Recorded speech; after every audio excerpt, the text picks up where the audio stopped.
अस्सलाम वालेकुम। आज इस वीडियो लेक्चर में न्यू टॉपिक हम कर रहे हैं जो कि कंटिन्यूस रैंडम वेरिएबल का टॉपिक है। तो आज के टॉपिक वैसे काफ़ी आसान है, और अगर आपने मेरी पुरानी वीडियोस देखी हुई हैं जिसके अंदर वेरिएंस और स्टैंडर्ड डेविएशन निकाला है हमने, और एक्सपेक्टेशन हमने फाइंड की थी, बिल्कुल उसी की तरह ही हमने आज कंटिन्यूस रैंडम वेरिएबल को काम करना है। तो पहला सवाल है, for a laboratory assignment, if the equipment is working, the density function of the observed outcome function आपको गिवन है, find the variance and standard deviation। सवाल पढ़ने से आप लोगों को लगेगा कि कुछ भी नहीं है, लेकिन जो इसके अंदर मेन चीज़ें फोकस करने वाली वो सारी की सारी ये फंक्शन है, ठीक है। बाकी जो लाइन होंगी वो आपको समझे एक तरह से डिस्ट्रैक्ट कर रही होंगी कि आप काम क्या कर रहे हैं, ठीक है। और सारी की सारी चीज़ें यहाँ पे ये हैं।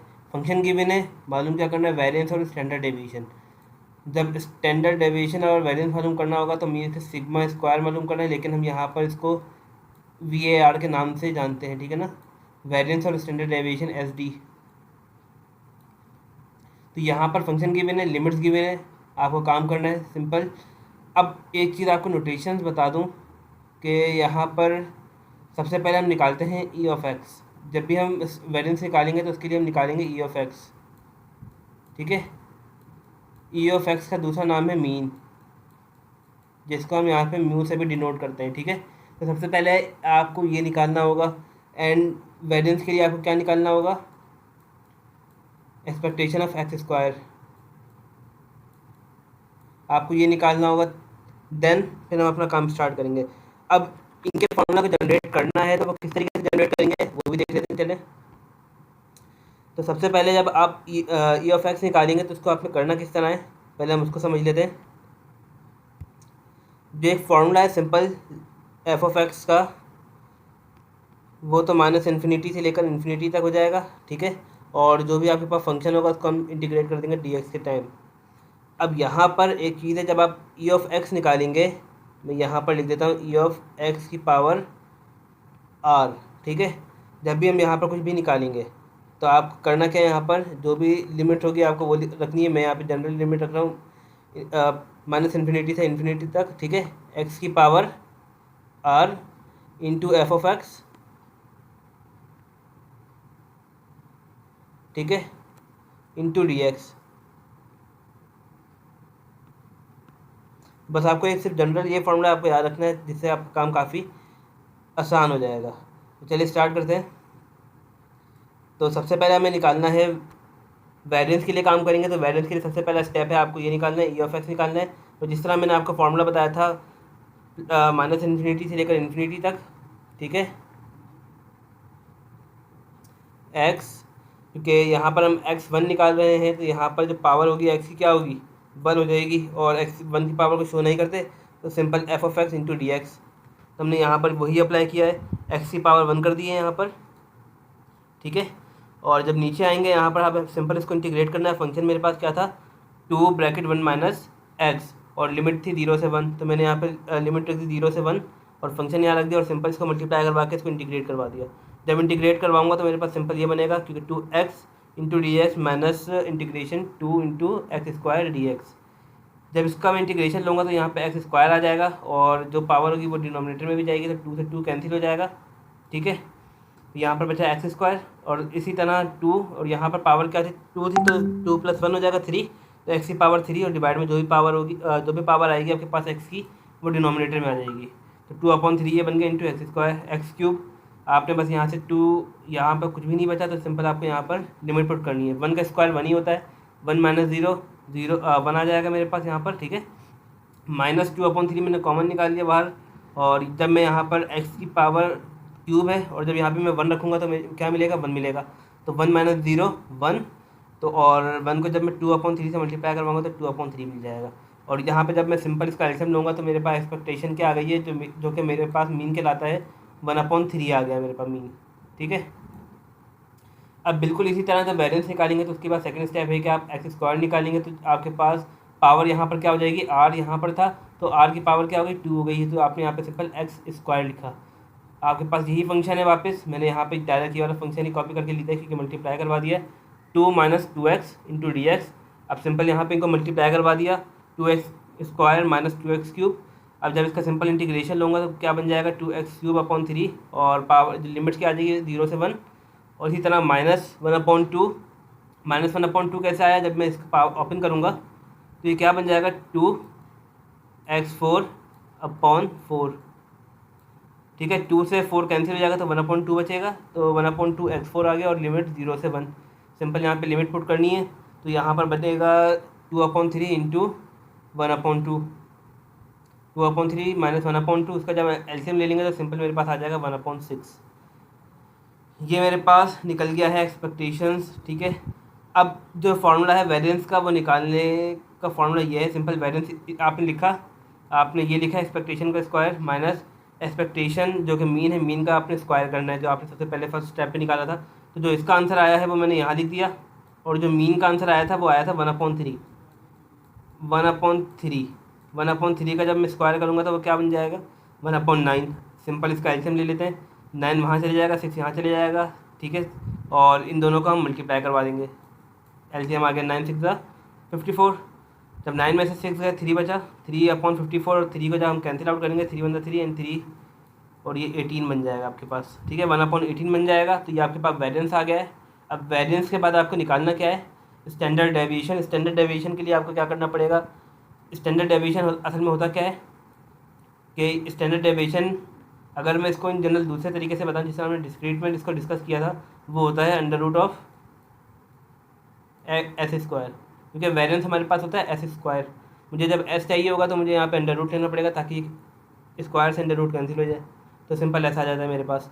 तो अंडर रूट जब लूँगा इसका तो मेरे पास आंसर क्या आ जाएगा 0.235। चेक कर लेते हैं क्या ये आता है आंसर, ये नहीं आता। तो यहाँ पर √1/18 तो 0.235 आ गया मेरे पास। तो इस तरह मेरे पास ये आंसर निकल के आ गया है। ठीक है, तो यही जो सवाल था, क्वेश्चन नंबर 1 कंप्लीट हो गया हमारा। अब चलते हैं क्वेश्चन नंबर 2 की तरफ, जो कि काफ़ी आसान है और बिल्कुल मिलता जुलता है, बस थोड़ी सी चेंजेस है उसके अंदर। और उस सवाल को आपने अच्छे से समझना ताकि जो नेक्स्ट पार्ट जो अगला सवाल होगा उससे आप लोगों को समझ में आ सके, क्योंकि वो उससे रिलेटेबल होगा। तो चलते हैं हम ज़रा अगले सवाल की तरफ। अब यहाँ पर अगर आप देखें, यहाँ पर क्वेश्चन में लिखा हुआ है the total time measured in unit. ठीक है, आपको यूनिट पे दिया हुआ है 100 आवर्स के अंदर दिया हुआ है, और that teenager runs her hair dryer over a period of 1 year. ठीक है, इस कंटिन्यूस रैंडम वेरिएबल आपको मतलब एक तरह से फंक्शन दे दिया है, और यहाँ पर जो एक चीज़ समझने वाली है वो आपको टोटल टाइम दिया हुआ है जो कि मेजर किया गया 10 आवर। ये क्यों मैंने इसको हाईलाइट किया, क्योंकि आप जब आप इसको अगली लाइन पढ़ेंगे तो आपको पता चल जाएगा कि आपको निकालना क्या है। ठीक है, अच्छा यहाँ पर ये वो सवाल नहीं, जो सवाल मैं बताना चाह रहा हूँ वो आई थिंक वो अगला सवाल है। तो इस जो ये वाला मैंने हाईलाइट किया पार्ट, इस पार्ट को हम हटा देते हैं, क्योंकि जब वो पार्ट आएगा हम उसको हाईलाइट कर लेंगे। ठीक है, फंक्शन आपको गिवन है। ठीक है, आपको निकालना क्या है, calculate the mean of the random variable. इसका आपको निकालना है रैंडम वेरिएबल में, इसका मीन निकालना है। बाकी आप देखें आगे इसने एक फंक्शन भी दे दिया है, मीन्स की एक लाइन और दे दी है, where Y is equal to the number of kilowatt hours expended annually. ये आपको थोड़ा सा और डिस्ट्रैक्ट करने के लिए दे दिया है कि आपको करना क्या है, तो उसमें घबराना नहीं है। जैसे सिंपल हमें क्या निकालना है, म्यू निकालना है। ठीक है, और म्यू को हम क्या कहते हैं, ई ऑफ एक्स कहते हैं, जो कि एक्सपेक्टेशन का फॉर्मूला होता है। ठीक है, तो हमने अभी सिंपल ये निकालना है। तो फंक्शन हमें गिवन है 0, यहाँ पर 3 फंक्शन गिवन है, जो कि x है, जो कि जिसकी लिमिट है 0 से 1, और एक लिमिट है 2 - x जिसकी लिमिट है 1 से लेकर 2 तक। अच्छा, यहाँ पर एक चीज़ और नोट करने वाली है, जब भी आपको कंटिन्यूस की बात की जाती है ना, कंटिन्यूस रैंडम वेरिएबल के अंदर, आप लोगों ने एक पीसवाइज फंक्शन पढ़ा होगा कैलकुलस के अंदर। तो यहाँ पर आप देखें, यहाँ पर एक ग्रेटर देन इक्वल टू का लेस देन इक्वल टू का साइन दिया हुआ और यहाँ नहीं दिया हुआ। जब भी हम कंटिन्यूस की बात करते हैं तो कंटिन्यूस के अंदर वो बराबर होता है। ठीक है, अगर आप लोग मिसाल दूँ आप लोगों को बाइनोमियल की, तो वहाँ पर हम क्या काम कर रहे थे, वहाँ पर हम डिस्क्रीट पे काम कर रहे थे असल में। अब जब काम आ रहा है वो सारा का सारा कंटिन्यूस पे आ रहा है। अब कुछ आपको फंक्शन गिवन होता है, जैसे कि यहाँ पर 0 से 1, जब कोई दूसरे कोर्सेज के अंदर भी आप लोगों को लिमिट दी जाती है तो 0 से, जैसे कि आर की लिमिट दी हुई है आप लोगों को 1, जो कि मोस्टली यही होती है। ठीक है, तो आप लोग वहाँ पर क्या लेते हैं, फंक्शन 0 से 1 ही लेते हैं जो उसकी लिमिट होती है। अगर ये डिस्क्रीट होता तो फिर आप वहाँ पर 1 कंसिडर नहीं करते, और वहाँ पर आप 0 और 1 कंसिडर नहीं करते। कंटिन्यूस के अंदर ये अच्छी बात है कि आप वहाँ पर लेस देन और इक्वल टू ग्रेटर देन ये सारे के सारे बराबर होते हैं, ठीक है ना। इसके अंदर कोई फ़र्क नहीं होता जब भी हम कंटिन्यूस की बात करते हैं। ये चीज़ बस दिमाग में रखिएगा कि जब भी इस तरह की कुछ लिमिट आ जाए तो घबराना नहीं है, बस आपको पता है कि इसकी लिमिट आपको लेनी क्या है। तो ये हमारे पास फंक्शन है। अब स्टार्ट करते हैं। ये तो सवाल काफ़ी आसान है, मीन निकालना है। तो मीन को हम यहाँ पर लिख देते हैं E of X is equal to mean, क्योंकि ये मीन कहलाता है और मीन को हम दूसरे नाम से रिप्रेजेंट कर देते हैं इससे, ठीक है। इसको हम म्यू भी कह सकते हैं। तो फंक्शन आपके पास गिवन है, ई ऑफ एक्स निकालना है। तो आपको क्या करना पड़ेगा, सिंपल एक्स से मल्टीप्लाई करवाना पड़ेगा, क्योंकि यहाँ पर एक्स की पावर क्या है 1। तो आपको फंक्शन के साथ एक्स मल्टीप्लाई करवाना पड़ेगा, x into x which is x square हो जाएगा ये, और प्लस आपने एक्स से मल्टीप्लाई करना है तो मैंने डायरेक्ट मल्टीप्लाई करवा दिया 2x माइनस एक्स स्क्वायर, ठीक है। फिर इसका इंटीग्रेशन मैंने बाहर कर दी है। अब जब मैं इसको इंटीग्रेट करूँगा एक्स स्क्वायर को, तो जब एक्स स्क्वायर को इंटीग्रेट करूँगा तो एक्स क्यूब अपॉन 3 बनेगा और लिमिट क्या आ जाएगी 0 से 1। बिल्कुल इसी तरह मैं प्लस लगाऊंगा, जब मैं इसको इंटीग्रेट करूँगा तो 2x स्क्वायर अपॉन 2 बनेगा और 2 से 2 कैंसिल हो जाएगा, ठीक है।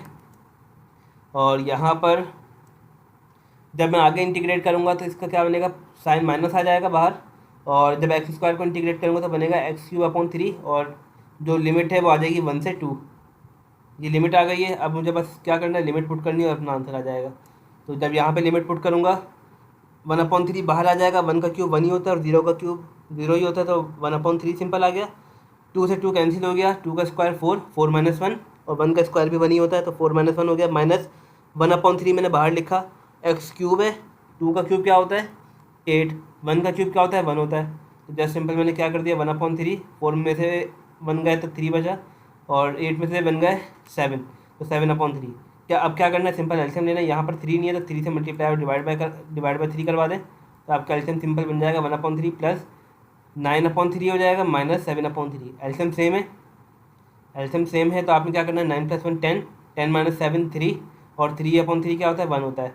अब यहाँ पर जो एक बात की गई थी जो कि मैंने यहाँ लिखी है एक चीज़, आपने असल में मीन तो निकाल लिया, ये इसको सिंपल रिप्रेजेंटेशन का तरीका है जो कि यहाँ पर फॉलो किया गया है। अगर आप यहाँ पर देखें जिस तरह लिखा हुआ था evaluate the mean of the random variable Y, ठीक है, where Y is equals to the number of kilowatt hours expended annually. तो आप इसको यहाँ पर इस तरीके से भी लिख सकते हैं, लेकिन बेटर तरीका यही है कि आप इसको इसी फॉर्मेट में लाके छोड़ दें ई ऑफ एक्स के तरीके में, या आप इसको म्यू बना दें, ठीक है। तो आज का सवाल बस यहीं तक था। जो नेक्स्ट पार्ट होगा सवाल का वो बिल्कुल इसी तरीके का होगा, और जिस तरह का सवाल मैं आपको बताना चाह रहा था वो आपको नेक्स्ट वीडियो के पार्ट में मिल जाएगा। और उसको समझना काफ़ी इम्पोर्टेंट है। अगर आपने उसको एक मरतबा समझ लिया तो आपके लिए किसी भी किस्म का फंक्शन आ जाए आराम से सॉल्व हो जाएगा।